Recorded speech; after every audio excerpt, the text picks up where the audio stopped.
Thrones, George R.R. Martin was famously inspired by the Wars of the Roses, a civil war in the medieval period in England.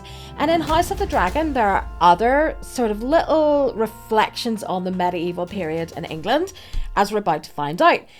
Now, Rhaenyra's story seems a little bit similar to the story of Empress Matilda. Matilda was the daughter of Henry I, who may or may not have arranged the death of his brother William II in a boar hunt so that he could become king. They were both sons of William the Conqueror. Matilda married the Holy Roman Emperor, hence she became Empress Matilda, Henry V. Her brother William Adelin had of course been the successor to his father until he was killed in the White Ship disaster in 1120, where he was basically trying to race his father home to England from France, being a bit immature, and it all ended in a literal shipwreck.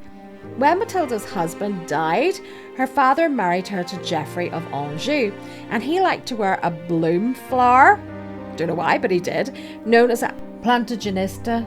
So he became the father of the Plantagenets, and she was the matriarch of the Plantagenets, the longest ruling dynasty in British history.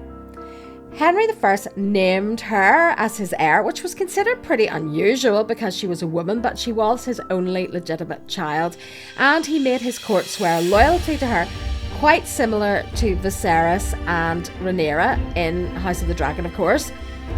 But this decision was pretty unpopular with his court, and when he died in 1135, she faced opposition from his barons, and her cousin Stephen of Blois actually took the throne, with the backing of the church in England, and that gave him a power base. She invaded from France, where her husband lived, and tried to take the kingdom by force in 1139, and she attempted a coronation at Westminster Abbey, tried to have herself crowned in 1141, but the London crowds opposed her, so the idea of a female monarch, that was not popular. She pretty much pointed out, though, that although she was herself a woman, she had a male heir, her son Henry, and that's kind of similar to House of the Dragon in that we can see that Rhaenyra has a collection of sons, plenty of male heirs there if that's what you want.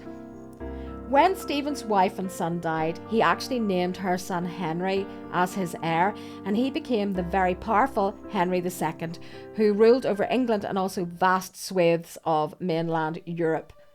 Now, the character of Alicent in House of the Dragon reminds me a little of Margaret of Anjou.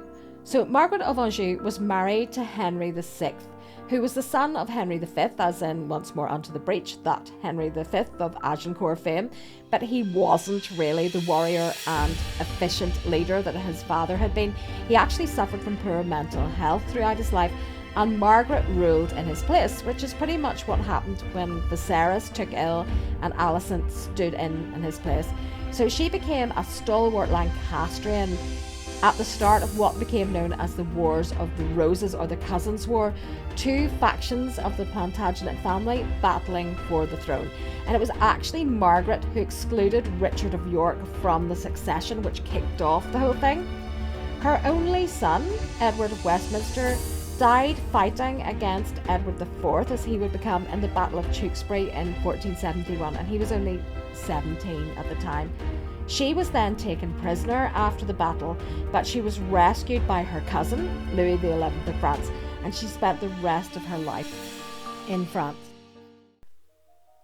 Now, we mentioned William the Conqueror before, a little bit similar to Aegon the Conqueror in that he comes from another land mass and takes over the place.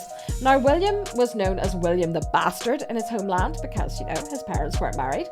He was Duke of Normandy, and he later became King of England. He was of Viking descent. He was descended from Rollo, who had been one of the Vikings that not only raided and ran, but actually began to develop territories in Europe.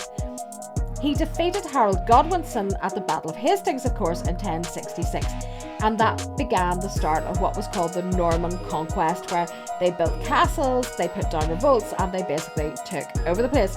He argued that Edward the Confessor had promised the throne to him before he promised it to Harold on his deathbed. Now, Edward the Confessor is a bit like the Baelor of the Game of Thrones universe in that he was a ruler who because of his own personal religious practice, was pretty much an ineffectual ruler. Now, the one thing it's interesting to remember about William the Conqueror is his funeral. He wasn't a warrior by the time he died, and he had gained so much weight that the hole that they dug in the cathedral in Rouen, where he's buried, just wasn't big enough. So when they tried to stuff him in the grave, the body basically exploded and filled the cathedral with a horrible stench. And that's actually reminiscent of the funeral of Tywin Lannister in Game of Thrones.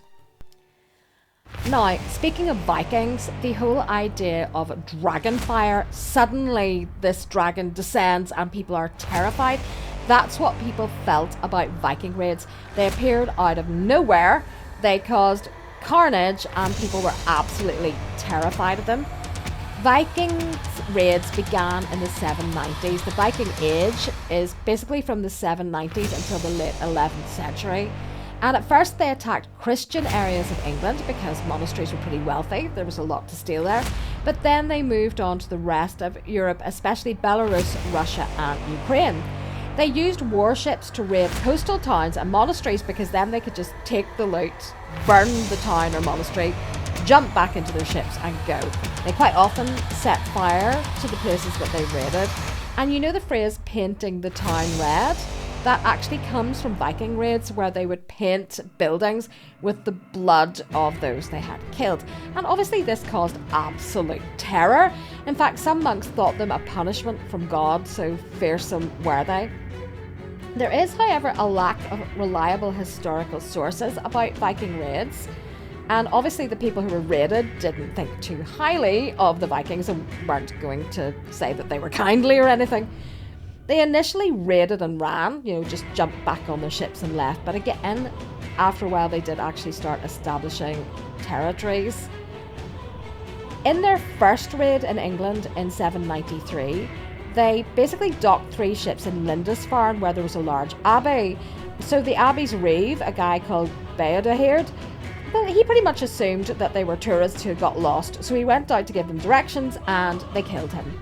They then went into the abbey, which they sacked, and they killed absolutely everyone who was there.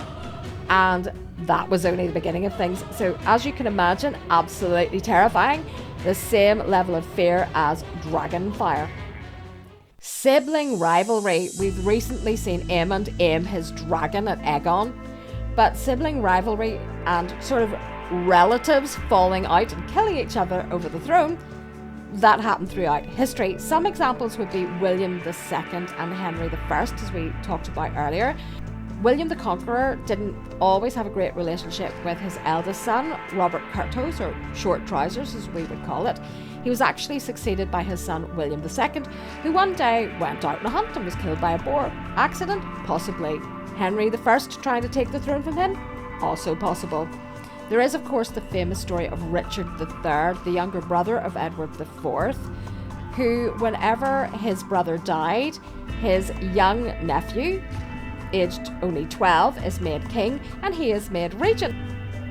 And the guardian of young King Edward V and his brother, Richard of York, who then go into the Tower of London and completely disappear. And it's been assumed for many centuries that Richard III basically bumped them off. Then there was the family infighting in Henry II's family. His eldest son, Henry the Young King, actually died before he could fully become king.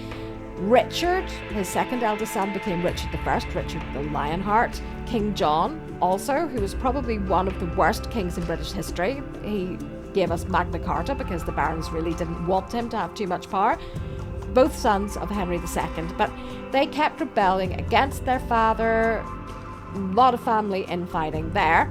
Then, of course, there was Richard II, who became king at only 10 and refused to have any kind of regent, but he was a pretty ineffectual king, not generally regarded as a pleasant person, so he was booted off the throne by his relative Henry Bolingbroke, who became Henry IV. Of course, in the modern day, we have all that sibling discomfort going on between Princes William and Harry, so infighting in royal families is something that's happened for a long time. If you're interested in history, do feel free to give my channel a little subscribe, and thanks very much for watching.